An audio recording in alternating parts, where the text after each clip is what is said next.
Hi peeps. So today I wanted to do a video on decks for working with the sacred feminine. As I've talked about on the channel, I'm recording this at the end of September, and it's just a time of year when I feel very connected to the energy of the sacred feminine, and so I wanted to offer some different decks, or at least decks that show up for me in regards to connecting with the sacred feminine that are not set aside specifically for individual goddesses. So I'm not going to put those on this list because if you want to work with Isis, you know where to find her deck. If you want to connect with Kali Ma, there's a deck there specifically for that. If you want to work with Santa Muerta, there's a tarot deck and an oracle deck out there specifically for that. So I was thinking as I was compiling this list, it was more about the general energy of the sacred feminine than a specific goddess. So this list is going to be separate to those, and it's also going to be a list that's separate to like Colette Baron Reed's Goddess Oracle or Stacey DeMarco's Goddesses and Sirens Oracle.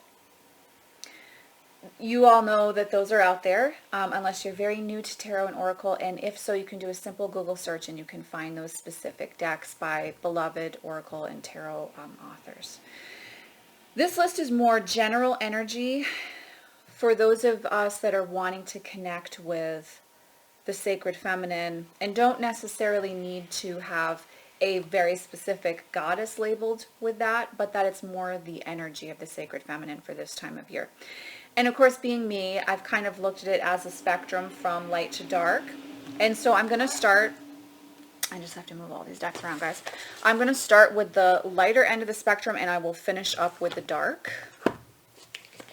So just give me 1 second. So I want to start more on the lighter end of the spectrum here, as I just said. And we're going to start with the Love Your Inner Goddess, or yeah, it is Love Your Inner Goddess, right? Can I even remember? Yes, the Love Your Inner Goddess Oracle by Alana Fairchild.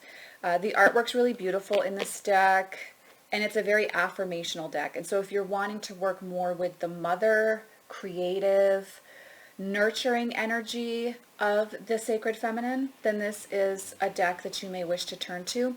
It's also a very loving and gentle deck as well. And so if you're in maybe more of a tender space and you feel like you're looking for more of a deck that's going to be affirmational for you, this is a really beautiful option. So I'm just going to show you some of the artwork while I talk about the deck a little bit. The guidebook is really nice because it covers not just kind of how to define the card when it shows up in a reading. It also talks about affirmations you can use, ritual you can engage in, and ways in which you can connect with the energy of the sacred feminine here. So, and I'm not saying that this is a strictly light deck. It's not. It does hold, card meanings for times of darkness, but I find on the whole that I tend to work with this deck for myself or clients when I'm trying to offer a connection with the light aspect of the sacred feminine. I'll just show you a few more of these images. It's a really great deck for, kind of daily affirmational draws too, if you are looking to strengthen that muscle for yourself, then this is one that can really hold that space. So this is the Love Your Inner Goddess Oracle by Alana Fairchild. The other deck that I pulled for more of the light spectrum is the Soulful Woman Guidance Cards by Shushan Movesian and Gemma Summers. There's the tuck box here.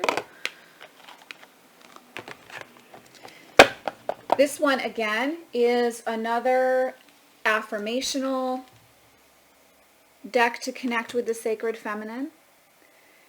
And it's really good for, after like a meditative practice, or if you've, engaged in some self-care. This can be a really nice way to like end a session like that. Whether you're giving yourself some energy work or had some energy work, or if you're just sitting in front of your altar and feeling the energy of connecting with the sacred feminine, with the divine feminine herself. This is a really great deck for that. And the guidebook has a little less meat than the Love Your Inner Goddess, but it's very affirming. and it is gentle in its nature.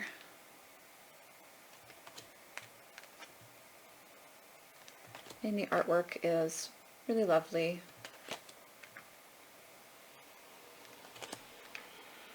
Just show you one more image there. And as I said, it's for that focus on, you know, nurturing, fertility, creation, feeling that warmth of the sun kind of energy. This is a really beautiful deck for that. So I'm sure you guys can imagine I don't have an exhaustive amount of more light spectrum aspects of the Sacred Feminine. And, you know, at the end of the day, I really find that we don't need to have every single deck ever created. Often a really nice set of tried and true, you know, decks can serve a very powerful purpose for us in our lives. So that's the light end of the spectrum. I want to go now more for like the gradations in the middle, where we can combine the light and the dark and flow in between those states for times when you are looking for more for that type of energy. So I have the Magic of You showing up here on this aspect of the spectrum here for the Sacred Feminine. This certainly can go over into the dark, but I think it also really does contain that nurturing, fertile, adventurous, warrioress energy as well. And it is specifically created for those of us who identify as witches or who are on a pagan path. And so it's a really lovely deck to work with. And for me, so you may not find this for yourself, but for me, it really resonates with the energy of the Sacred Feminine, as opposed to like Sacred Feminine and Sacred Masculine. It feels to me like we're really focused on the energy of the goddess, and you know, the goddess as she dwells within us and as we experience her walking our very human paths. So this is the Magic of You Oracle by Fiona Horn. And I really love this deck. I highly recommend it. If you feel called to get it, you will not regret this at all. So now I'm going to share two tarot decks with you that I feel also are in this really beautiful tapestry of exploring the Sacred Feminine. This is the Serpent Fire Tarot here, which I know is like a big deal right now, kind of. There is nudity in this deck, by the way. But I wanted to include her because I actually do really experience this deck as a tarot deck that's very connected to the energy of the Sacred Feminine, even though there are some images of the Sacred Masculine. The She-Wolf Tarot felt a little bit more that it held the Sacred Masculine energy as well, and so I landed on this side, even though it was a very close tie for me in regards to who is going to be on this list. This is a very expansive, empowering deck that's really going to like help you get in touch with your mojo and feel really empowered and inspired. So it really holds that energy of Sekhmet, I think, very well. So if you're looking for that expression of the Sacred Feminine in your current journey, this deck is definitely a wonderful option for that. So that is the Serpent Fire Tarot. I cannot remember the name of the creator right now, but it's very popular, and a simple Google search will help you find this one. So that's the Serpent Fire Tarot.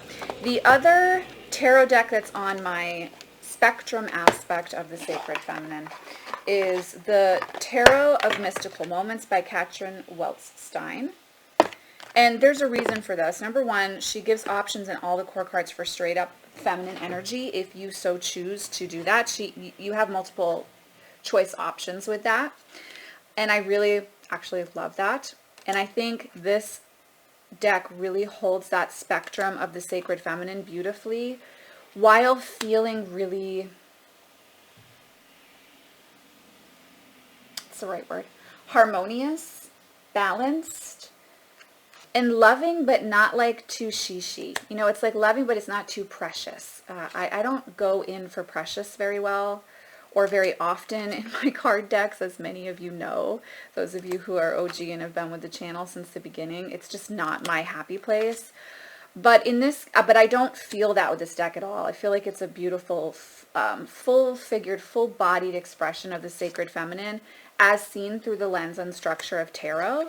And also, it's just really pretty on the eyes. Like, let's be honest about that, right? It really is. So this is the Tarot of Mystical Moments.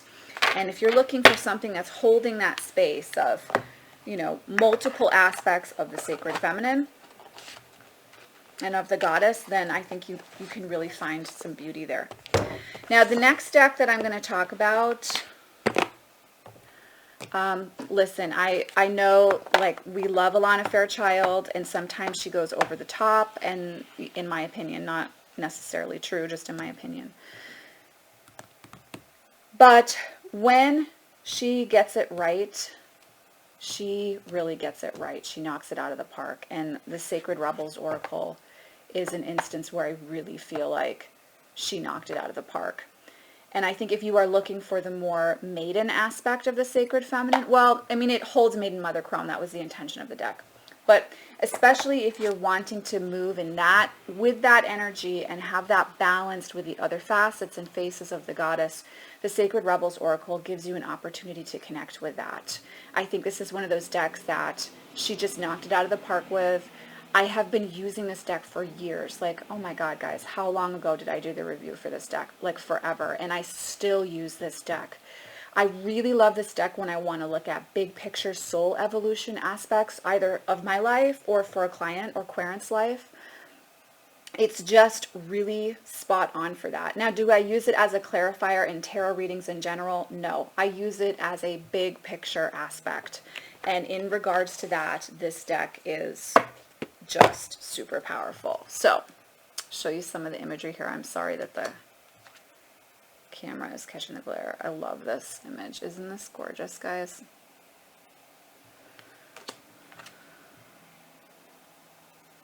It's power of attraction. So, you know, you do have some sacred masculine energy in here, but it's mainly resonant for me with the sacred feminine. And I always get this feeling of exploration and adventure that I would associate with the maiden, even though some dark aspects and dark faces of the crone energy are explored in this deck. Like, this is an example. There's another example in here too. Let me see if I can find it, guys. Here we go. She feels she knows, right?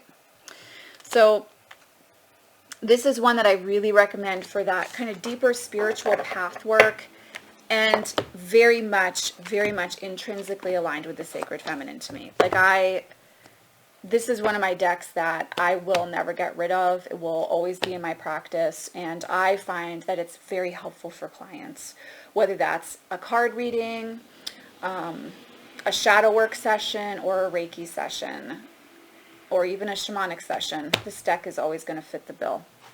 So from there, I'm going to move now into the dark aspect of the goddess. So when we're talking about that aspect of the sacred feminine, we're looking at the crone energy, and we're really looking at embracing shadow, understanding shadow, and releasing, dying, letting go. This is also an aspect of the sacred feminine. She's not just about fertility and creation. She's also about dying and ceremony around releasing, right? The beautiful ritual of death itself. So I have a few decks here to discuss that, and I'm going to start with the Samhain Oracle, or Samhain Oracle, however you prefer to say that, and it's the first deck in the Seasons of the Witch Oracle series. I just want to talk a little bit about why I chose that. It is predominantly a pagan-themed deck. Obviously, it's based on the Sabbath of Samhain or Samhain, and it's a really powerful, beautiful deck, and it's really meant to accompany ritual to help you step into that type of aspect of your life. But it allows the freedom for that to look like whatever it looks like for you. So if you don't identify as pagan, you can certainly still use this deck and bring it into your practice. You just will probably adjust some of the maybe verbiage that you're using when you're reading the guidebook. Okay, but this deck to me is very much, well, Samhain is a Sabbath of the crone to me. It is the death card in tarot, right? It is that Scorpio energy of release and ending and letting go, and the clarity that comes from knowing when something no longer serves you and knowing when to walk away. So this is a deck that you're going to get a lot more of than you might think at first glance.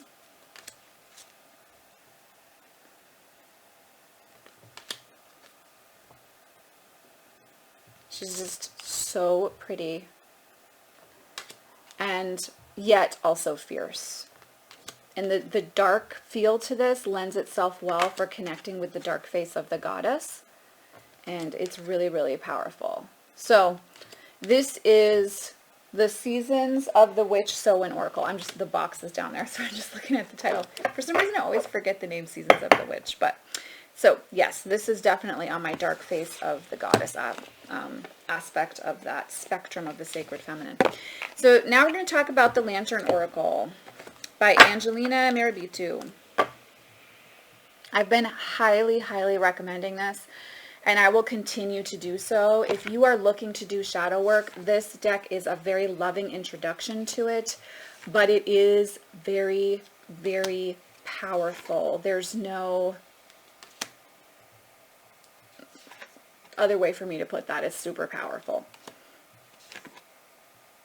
So if you're looking to bring that into your experience and exploration of the sacred feminine, this is definitely the deck for you. I was kind of torn between the Divine Circus and this one, but to me this is more in alignment with Hecate and that face of the goddess, and so therefore is more fitting for a list like this, as opposed to the Divine Circus, which I do feel like does call in sacred masculine energy as well.